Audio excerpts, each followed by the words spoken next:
bizler bilahare olarak Umutder'in fakirler yararına düzenlemiş olduğu kermese katkı amaçlı bir günlük ihtiyaçlarını karşıladık. Hem yemek konusunda hem de eleman konusunda onlara yardımcı olmaya çalıştık. Umutder'in düzenlemiş olduğu kermese düzenlendiği için de kendilerine teşekkür ediyoruz. Tekrar hoş geldiniz.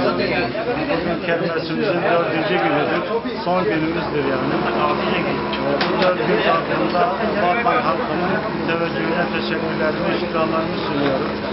Sağ olsunlar, var olsunlar. Her zamanki gibi yanımızda gördük.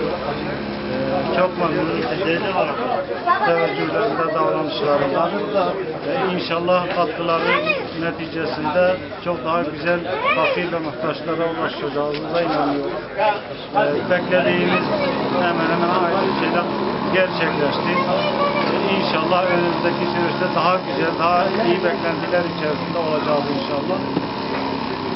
Sizlere de teşekkürlerimi sunuyorum.